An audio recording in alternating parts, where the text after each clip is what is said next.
Nós temos estudado movimento, velocidade, essas coisas, e lá no início nós estamos de referencial.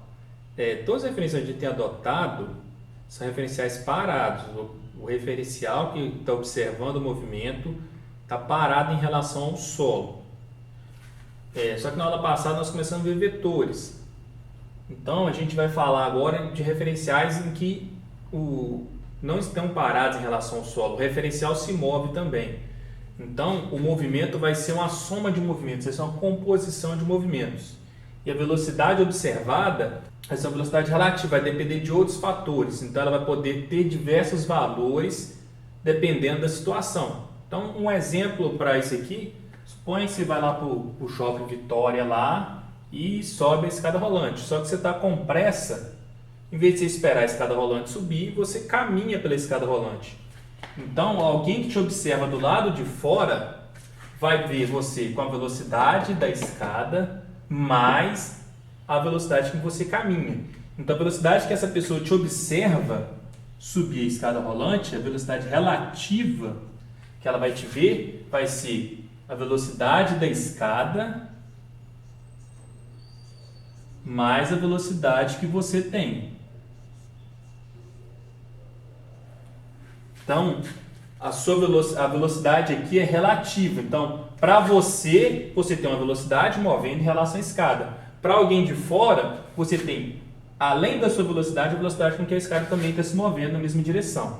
Então, aqui você está somando o valor de velocidade. Somando porque, se for pensar em velocidade é vetor, dois vetores apontando para o mesmo lado.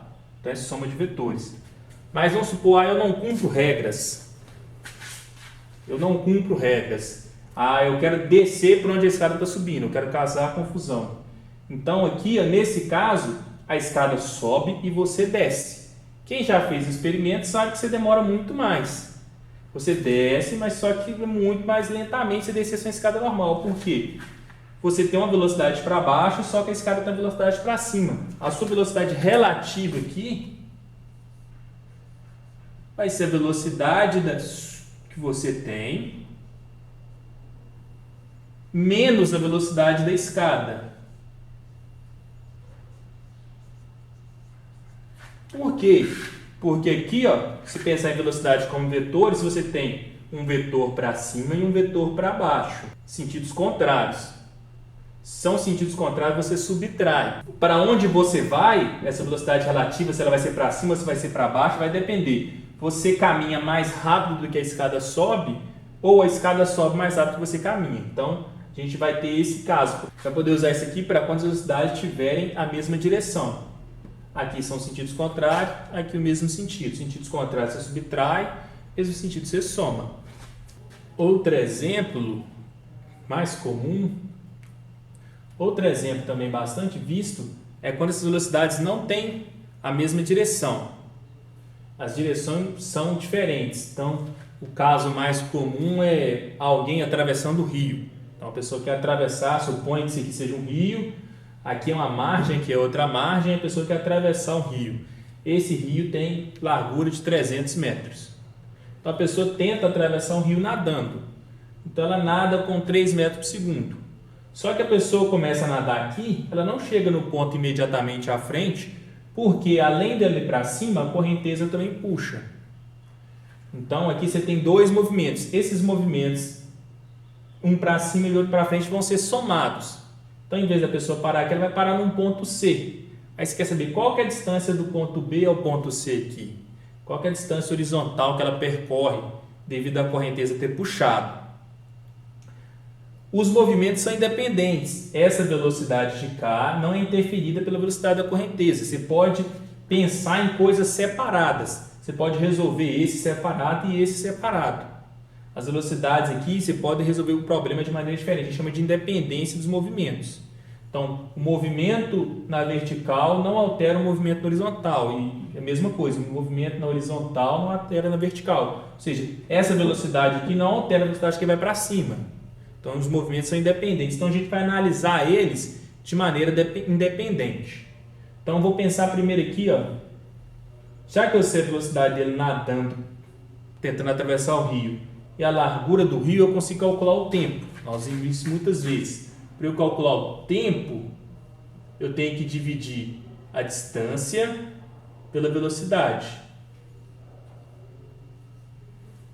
Então, para eu calcular o tempo que ele gasta para atravessar o rio, é a distância que ele vai nadar dividido pela velocidade que ele está nadando. Então, 300 dividido por 3, 100. Então, ele gasta 100 segundos para atravessar o rio. Porém, se ele gasta 100 segundos indo para cima, a correnteza puxa ele 100 segundos para baixo. Ele está no rio. Enquanto ele está no rio, a correnteza puxa ele. Então, ele fica durante 100 segundos no rio. Então, esquecendo agora que ele está aí para cima, se ele tivesse 100 segundos no rio aqui, a correnteza puxaria ele com essa velocidade de 100 segundos. Qual que é a distância que seria arrastado pela correnteza? Para eu calcular a distância, vou usar aquela expressão que nós já usamos.